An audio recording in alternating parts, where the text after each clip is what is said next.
अस्सलाम वालेकुम dear students, मैं हूं Abdul Razzaq, second year physics chapter 15 electromagnetic induction में आज हम लॉन्ग क्वेश्चन डिस्कस करने जा रहे हैं जिसका नाम है मोशनल ईएमएफ। इसमें हम ये देखेंगे कि जब किसी कंडक्टर को मैग्नेटिक फील्ड के रिलेटिव मूव किया जाता है तो उसमें किस तरह से ईएमएफ इंड्यूस होती है और अगर एक्सटर्नल सर्किट कंप्लीट हो तो उसमें इंड्यूस्ड करंट भी फ्लो करता है।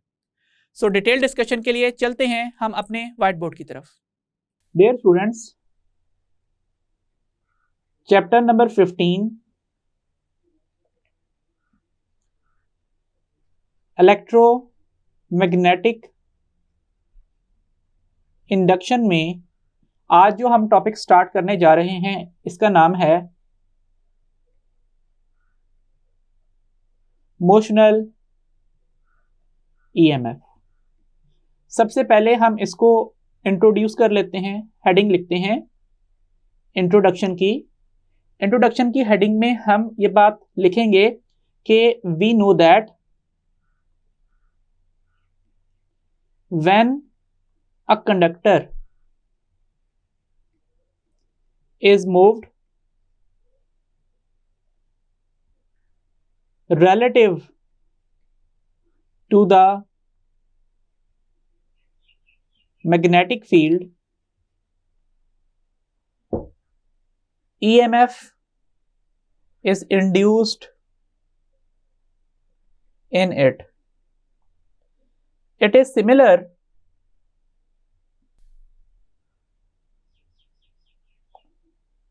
to the EMF of battery. जब हम किसी कंडक्टर को मैग्नेटिक फील्ड के अंदर मूव करते हैं तो उससे ईएमएफ जनरेट होती है और ये ईएमएफ बैटरी की ईएमएफ जैसी ही होती है। So when circuit is complete, that means आप उस रॉड को कनेक्ट कर दो जो मैग्नेटिक फील्ड में मूव कर रही है किसी एक्सटर्नल लोड के साथ, फॉर एग्जांपल कोई गैल्वानोमीटर या एमीटर या फिर कोई बल्ब हो, उसके साथ कनेक्ट कर दो तो करंट फ्लो करता है। Current flows through it. यहां से हम डिफाइन कर लेते हैं मोशनल ईएमएफ को। क्या डेफिनेशन बनेगी? The EMF induced in the conductor due to its relative motion across externally applied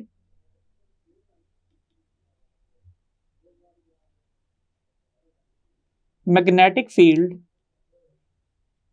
is called motional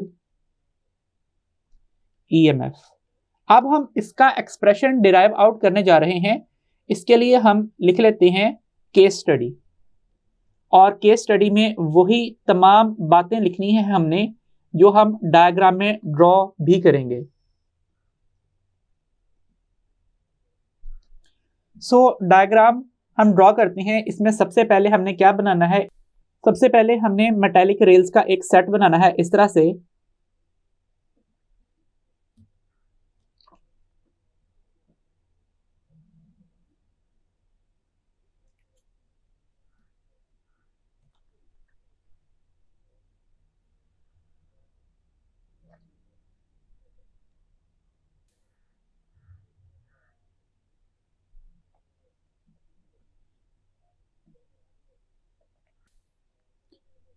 सो यहां पे हम लिख देते हैं कि हमारे पास सबसे पहली चीज क्या है? Set of metallic rails. उसके बाद हम यहां पे बताएंगे कि एक एक्सटर्नली अप्लाइड मैग्नेटिक फील्ड है। सो एक्सटर्नली अप्लाइड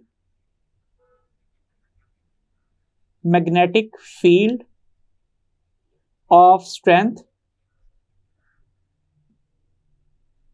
B, और इसकी डायरेक्शन क्या है? It is directed into the plane of page, या आप बोर्ड कह लीजिए या पेपर कह लीजिए, और इस मैग्नेटिक फील्ड की जो डायरेक्शन है वो इस तरीके से क्रॉसेस से रिप्रेजेंट की जा रही है।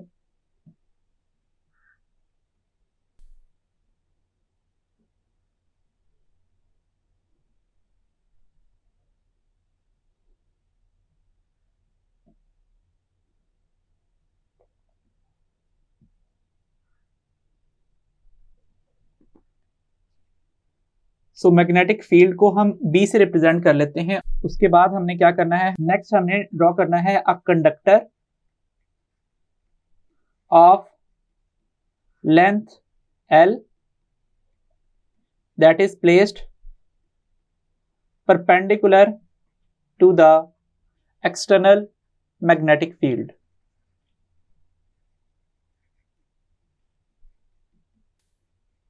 और इस कंडक्टर को हम इस तरह से ड्रॉ कर लेते हैं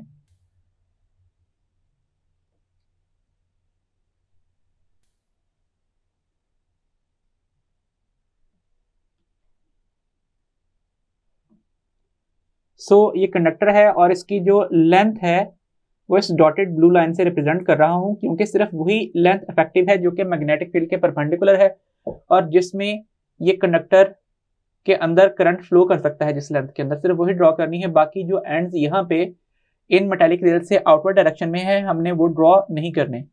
और उसके बाद हम यहाँ पे लिख देते हैं a galvanometer is connected through a switch to detect the flow of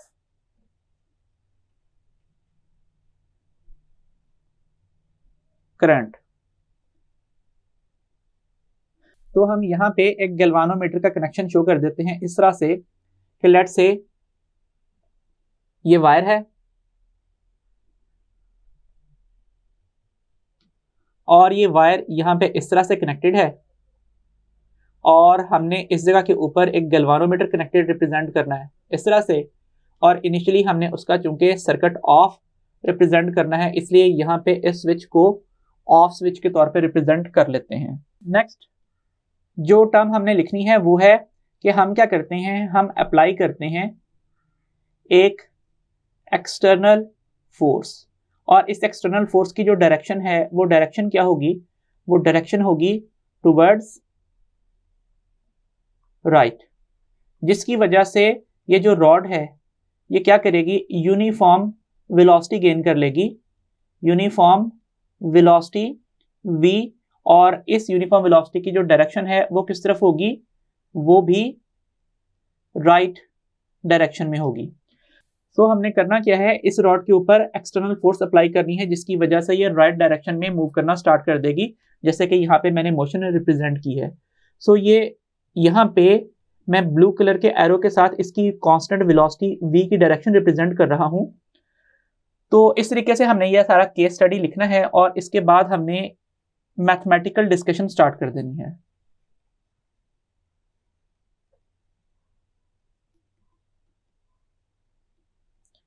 सबसे पहले मैं आपको केस स्टडी जरा रिपीट कर देता हूं कि केस स्टडी हमने क्या लिखना है। हमने लिखना है let us consider that we have a set of metallic rails an external magnetic field is applied into the region containing the rails that is directed into the plane of the page. Conductor of length L perpendicular to external magnetic field is placed on the metallic rails and a galvanometer is connected through a switch to detect the flow of electric current. Now we apply an external force towards right, so the rod starts moving towards right direction with a constant velocity v. उसके बाद next heading होगी mathematical discussion की और इसमें हमने लिखना है as the rod moves it takes all the charges in it towards right direction. That means जब ये रॉड इस तरीके से मूव करेगी तो इस रॉड के अंदर तो बहुत सारे चार्जेस मौजूद हैं, लेट्स से मैं उनमें से एक चार्ज इस तरह से ड्रॉ कर रहा हूँ, और जैसे ही ये रॉड मूव करेगी इन चार्जेस की वेलोसिटी भी सेम रॉड की वेलोसिटी के पैरेलल होगी। सो इस वजह से ये जो चार्जेस हैं ये क्या करेंगे, they will experience a magnetic force. Magnetic force जिसका एक्सप्रेशन क्या है, F B is equal to Q V cross B, और फर्दर आप इसे Q V B sine theta into unit normal vector N hat लिख सकते हैं। सो डियर स्टूडेंट्स, हम इसकी डायरेक्शन कैसे फाइंड आउट कर सकते हैं? हम इस फोर्स की डायरेक्शन सबसे पहले फाइंड आउट कर सकते हैं right hand rule for vector product से। नेक्स्ट जो मेथड हम यहाँ पे यूज करेंगे, राइट हैंड पाम रूल के मुताबिक आपने क्या करना है, अपने राइट हैंड के फिंगर्स को ओपन करना है मैग्नेटिक फील्ड की डायरेक्शन में इनटू द पेज। फिर आपने अपने थंब को पॉइंट आउट करना है किस तरफ, वेलोसिटी की डायरेक्शन में। तो जो नॉर्मल टू द पाम है वो अपवर्ड पॉइंट आउट करेगी, जिसकी वजह से हमें पता चलेगा कि पॉजिटिव चार्जेस के ऊपर लगने वाली मैग्नेटिक फोर्स अपवर्ड डायरेक्शन में है। नेक्स्ट, अगर हम Fleming's left hand rule use करते हैं तो उसका तरीकाकार क्या है, उसमें आप अपने लेफ्ट हैंड के 3 फिंगर्स को म्यूचुअली परपेंडिकुलर ओपन करो, जिसमें फर्स्ट फिंगर, सेकंड फिंगर और थंब इंक्लूडेड होगा। सो आपकी जो फर्स्ट फिंगर है वो पॉइंट आउट करेगी मैग्नेटिक फील्ड की डायरेक्शन में, सेकंड फिंगर पॉइंट आउट करेगी वेलोसिटी की डायरेक्शन में, और जो थंब है वो पॉइंट आउट करेगा मैग्नेटिक फोर्स की डायरेक्शन में, जो अगेन अपवर्ड यहाँ पे अपेयर हो रही है। सो ये तमाम पॉजिटिव चार्जेस किस तरफ फोर्स फील करेंगे, वो फोर्स फील करेंगे अपवर्ड डायरेक्शन में। सो इनमें से कोई भी एक रूल का हवाला देके आप यहाँ पे मैग्नेटिक फोर्स की डायरेक्शन एक्सप्लेन कर सकते हो, और इसके साथ आप कहोगे कि नतीजा क्या होगा कि यहाँ पे इस एंड के ऊपर पॉजिटिव चार्जेस एक्यूमुलेट होना स्टार्ट हो जाएंगे, यहाँ पे नेगेटिव चार्जेस जमा होना स्टार्ट हो जाएंगे। सो इसका नतीजा क्या होगा, इसका नतीजा ये होगा कि इस रीजन में एक इलेक्ट्रिक फील्ड बनना शुरू होगी, और उस इलेक्ट्रिक फील्ड की डायरेक्शन किस तरफ होगी, डाउनवर्ड होगी, इस तरह से। अच्छा, अगर हम यहाँ पे अब मैग्नीट्यूड ऑफ मैग्नेटिक फोर्स की बात करें,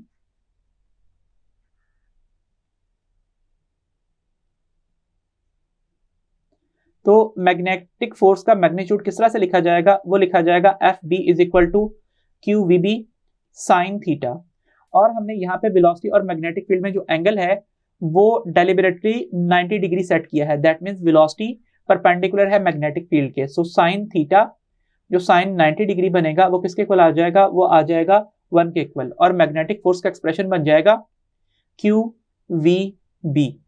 अब ये जो चार्जेस हैं पॉजिटिव चार्जेस, इनके ऊपर एक नेट फोर्स एक्सर्ट कर रही होगी जिसका मैग्नीट्यूड मैग्नेटिक फोर्स के इक्वल होगा। इस इक्वेशन को हम इक्वेशन 1 कहते हैं। तो पॉजिटिव चार्जेस जो रॉड का एंड बी है वहां पे एक्यूमुलेट होना स्टार्ट हो जाएंगे, और नेगेटिव चार्जेस रॉड के एंड ए के ऊपर एक्यूमुलेट होना स्टार्ट हो जाएंगे। सो इसका नतीजा क्या होगा, इसका नतीजा ये होगा कि यहाँ पे पॉजिटिव से नेगेटिव की तरफ एक इलेक्ट्रिक फील्ड सेट अप हो जाएगी। ये इलेक्ट्रिक फील्ड की रिप्रेजेंटेशन है that is directed from point B towards point A. So जैसे ही ये फोर्स डेवलप होगी, यहाँ पे एक और फोर्स का रेफरेंस देना पड़ेगा, दैट मीन्स इलेक्ट्रोस्टैटिक फोर्स, और इस इलेक्ट्रोस्टैटिक फोर्स का मैग्नीट्यूड क्या है, it is F E is equal to Q E. This is equation 2। तो डियर स्टूडेंट्स, जब तक कंडीशन ये रहेगी कि जो मैग्नेटिक फोर्स है एफ बी ये एफ ई से ग्रेटर है, तो उस वक्त तक पॉजिटिव चार्जेस रॉड के एंड बी के ऊपर एक्यूमुलेट होते रहेंगे, और एंड ए के ऊपर नेगेटिव चार्जेस एक्यूमुलेट होते रहेंगे। सो इससे क्या होगा कि जब चार्ज कंसंट्रेशन बढ़ जाएगी तो चार्ज कंसंट्रेशन में इंक्रीमेंट की वजह से ये इलेक्ट्रिक फोर्स भी इंक्रीज कर जाएगी, और जैसे ही ये इलेक्ट्रिक फोर्स इंक्रीज करेगी तो यहाँ पे आने वाली ये फोर्स भी इंक्रीज कर जाएगी। So when equilibrium is obtained, तो उस वक्त नेट फोर्स जो एक्ट कर रही होगी, जो कि तमाम वाई डायरेक्शन में फोर्सेस का सम है, वो किसके इक्वल हो जाएगी, वो 0 के इक्वल हो जाएगी। यहाँ पे अपवर्ड कौन सी फोर्स एक्ट कर रही है, अपवर्ड एक्ट कर रही है मैग्नेटिक फोर्स एफ बी, और डाउनवर्ड कौन सी फोर्स एक्ट कर रही है किसी भी अगले पॉजिटिव चार्ज के ऊपर, वो है डाउनवर्ड फोर्स एफ ई। सो अगर हम यहाँ पे समेशन लिख लें स्केलर फॉर्म के अंदर, तो समेशन किस तरह से लिखा जाएगा कि अपवर्ड मैग्नेटिक फोर्स पॉजिटिव लिखी जाएगी और डाउनवर्ड इलेक्ट्रिक फोर्स नेगेटिव लिखी जाएगी। हम ये बात जानते हैं कि अगर हम वेक्टर फॉर्म में लिखते तो वेक्टर फॉर्म में एक्सप्रेशन किस तरह से लिखा जाता, यहाँ पे दोनों ही टर्म्स पॉजिटिव लिखी जाती हैं, एफ ई, और इनका सम हमें नल वेक्टर रिप्रेजेंट करना पड़ता है इक्विलिब्रियम की कंडीशन में। और यहाँ पे नेगेटिव साइन ना होने की क्या वजह है? उसकी वजह यह है कि वेक्टर एडिशन होनी है, कि आप यहाँ पे सबसे पहले ड्रॉ कर लेंगे एफ बी, फिर आप क्या करेंगे कि उसकी हेड से नेक्स्ट वेक्टर स्टार्ट करेंगे जिसका नाम क्या है एफ ई, और पहले का हेड और आखिरी का टेल एक ही पॉइंट के ऊपर होंगे, सो नेट जो फोर्स है वो नल वेक्टर के इक्वल आएगी। सो हम स्केलर फॉर्म में एक डायरेक्शन को नेगेटिव से और दूसरी को पॉजिटिव से रिप्रेजेंट कर लेते हैं। तो इस केस में क्या होगा? इस केस में एफ बी और एफ ई आपस में इक्वल आ जाएंगे। इस इक्वेशन को हम इक्वेशन नंबर 3 का नाम दे देते हैं। Since F B is equal to Q V B and F E is equal to Q E, so equation 3 becomes QVB is equal to QE। Q cancel out कर दें, equation बन जाएगी VB is equal to E। Students, similar equation हम लॉरेंट्ज force के जरिए से velocity sector का expression find out करने के लिए भी डिराइव आउट कर चुके हैं, लेकिन अब यहाँ पे हम इसको इस तरह से लिख लेते हैं कि और E is equal to VB। इस इक्वेशन को आप 4 कह लीजिए और फिर आप हवाला दें since we know that electric field is negative gradient of potential,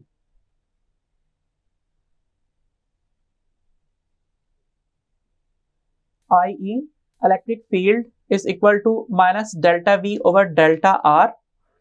So equation 4B becomes, क्या बन रही है इक्वेशन 4B? इक्वेशन 4B बन रही है minus delta V over delta R is equal to VB। यहाँ पे ये पोटेंशियल डिफरेंस है और ये जो राइट साइड पे V है ये वेलोसिटी को रिप्रेजेंट कर रहा है। This is equation 5। Since distance between opposite concentration of charges is represented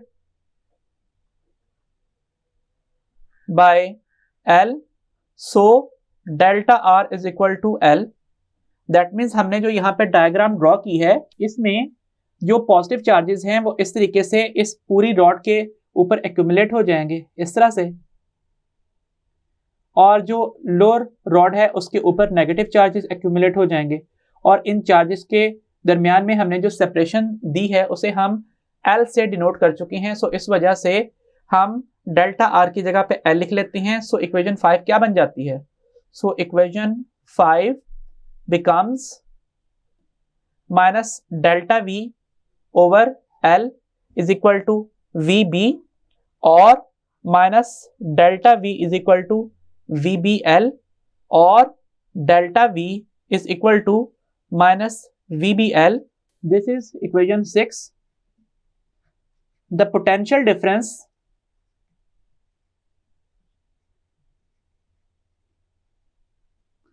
is not due to connection of battery। Potential difference battery के कनेक्शन की वजह से नहीं आया, it is generated due to motion of rod, so it is called motional EMF।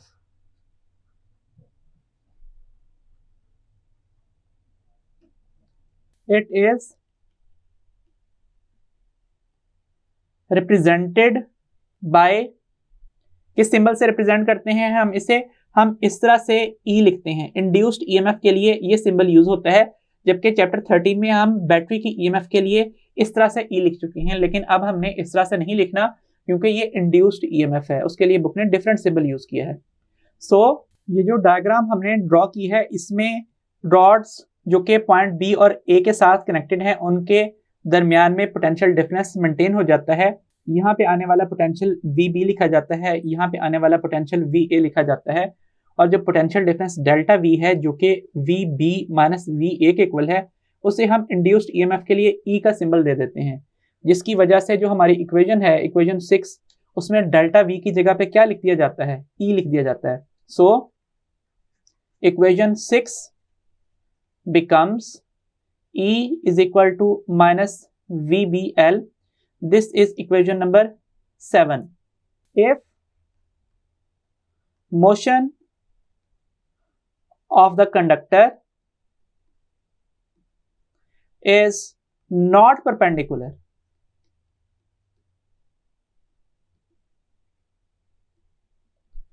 to the direction of externally applied magnetic field,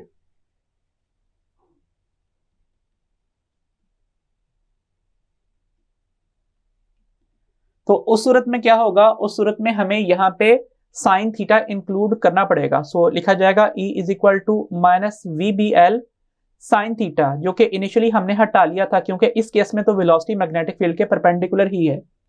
सो अब हम यहाँ पे बता देते हैं where theta is the angle between velocity of the conductor and external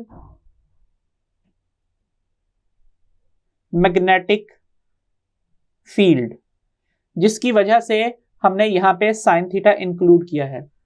next अब हम ये बताएंगे if circuit is complete, circuit complete होगा तो इस डायग्राम के अंदर हम क्या एक्सप्लेन करेंगे?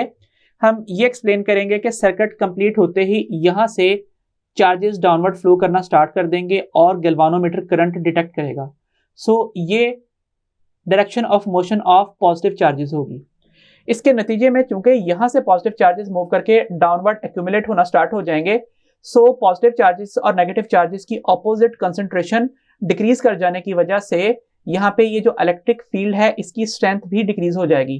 तो हम यहाँ पे क्या लिखेंगे कि इस वक्त जो मैग्नेटिक फोर्स है वो कंपैरेटिवली इलेक्ट्रिक फोर्स से ग्रेटर है और इलेक्ट्रिक फोर्स वीक हो गई है, जिसकी वजह से जो नेट फोर्स है वो नेट फोर्स किसके इक्वल है? वो FB माइनस FE के इक्वल है और वो 0 के इक्वल नहीं है। सो नतीजा क्या होगा कि अब यहाँ पे जो नेक्स्ट चार्ज कैरियर है उसके ऊपर मैग्नेटिक फोर्स कंपैरेटिवली ज्यादा है और इलेक्ट्रिक फोर्स कंपैरेटिवली कम है।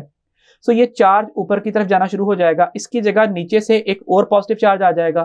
सो वो पॉजिटिव चार्ज भी ऊपर की तरफ शिफ्ट करता रहेगा। सो यहाँ पे ये जो पॉजिटिव चार्ज इस जगह के ऊपर ड्रॉ किया है, ये अपना लूप कंप्लीट करने के बाद दोबारा यहाँ पे आएगा, फिर से उसके ऊपर अपवर्ड फोर्स लगेगी और यहाँ पे इस तरीके से उसकी कॉन्टिन्यूस मोशन स्टार्ट हो जाएगी। और जब तक हम रॉड को कांस्टेंट वेलोसिटी से मूव करेंगे ये मोशन जारी रहेगी। सो इस वजह से जो करंट होगा सर्किट का, वो करंट किस तरह से लिखा जाएगा?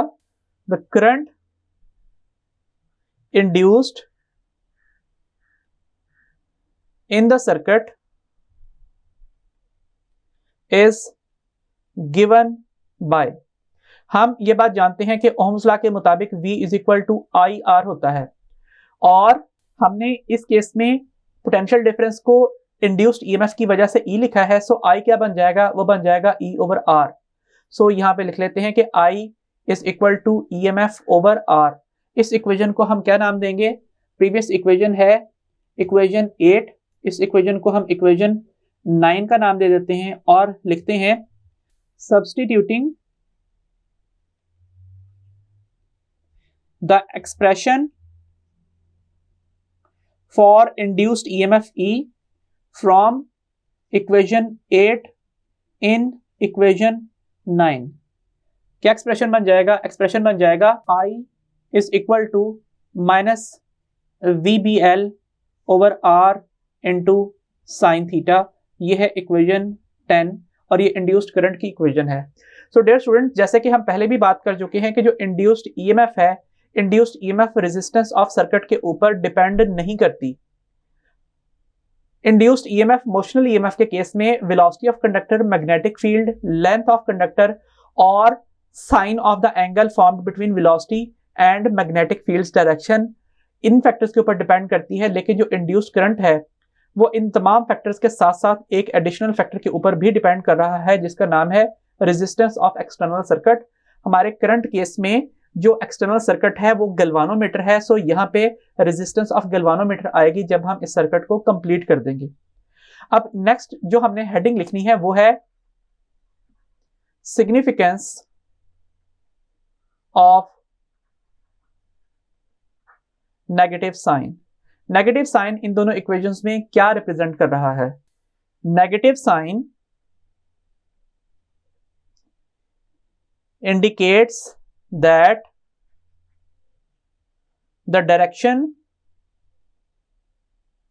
of induced EMF, जिसे हम इस केस में मोशनल EMF भी कह रहे हैं, and induced current is such that it opposes the cause which produces it।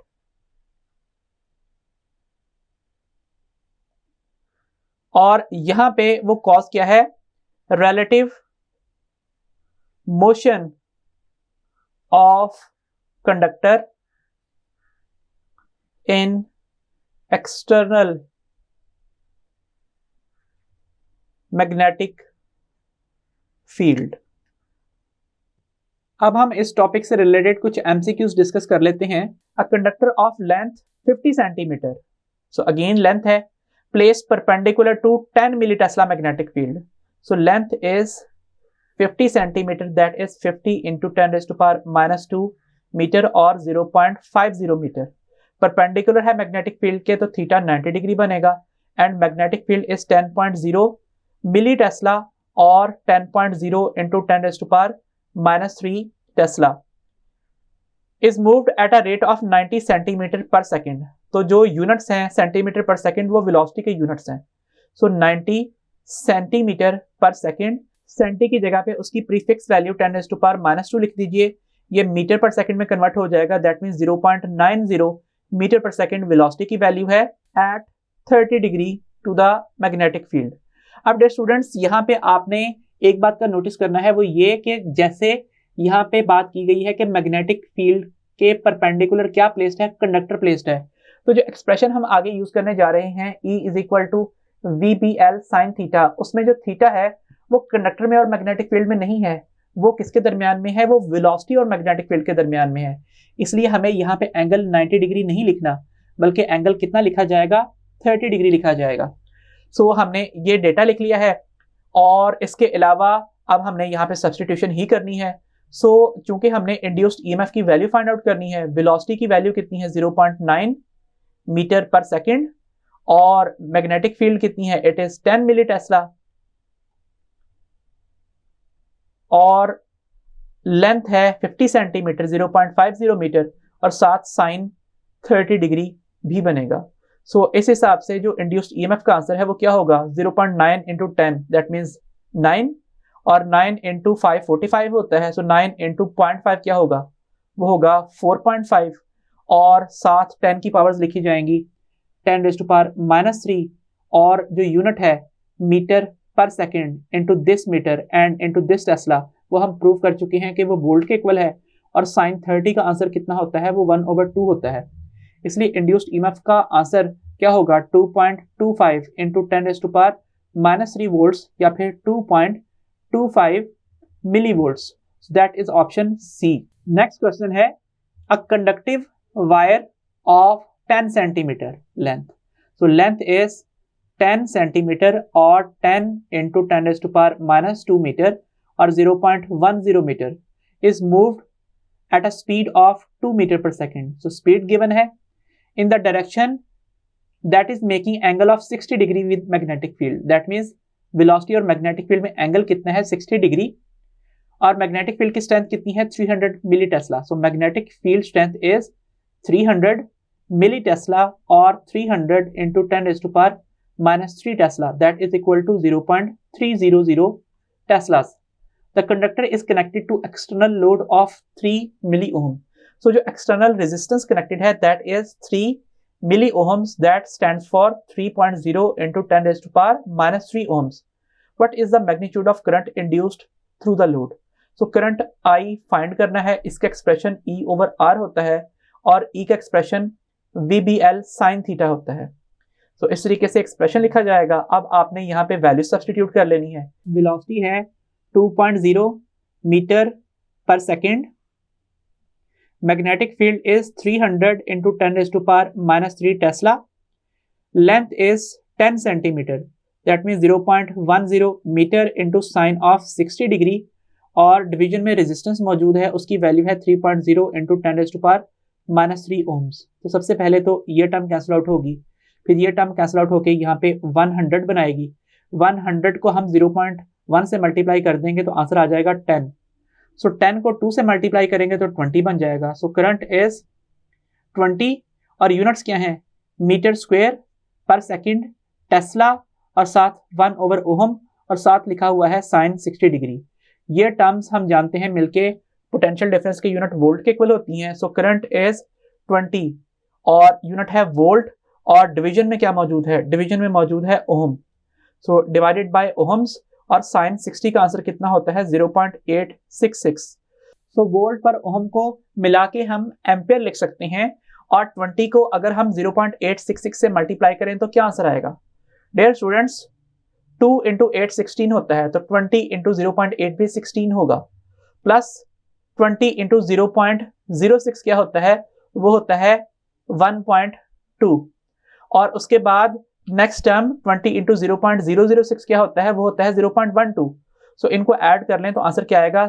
17.32 amperes. That is our option D. So dear students, इस तरीके से आपको किसी भी एंटी टेस्ट में एमसीक्यूज को अटेम्प्ट करने के लिए जुबानी कैलकुलेशंस की प्रैक्टिस भी होनी चाहिए.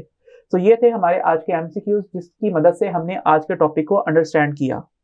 डियर स्टूडेंट्स, आज के लेक्चर में हमने मोशनल ईएमएफ का expression E is equal to minus VBL sine theta derive out किया. नेक्स्ट लेक्चर में हम इसी फार्मूला से स्टार्ट करेंगे और डिराइव करेंगे expression Faraday's law of electromagnetic induction का. सो अंटिल देन, खुदा हाफिज.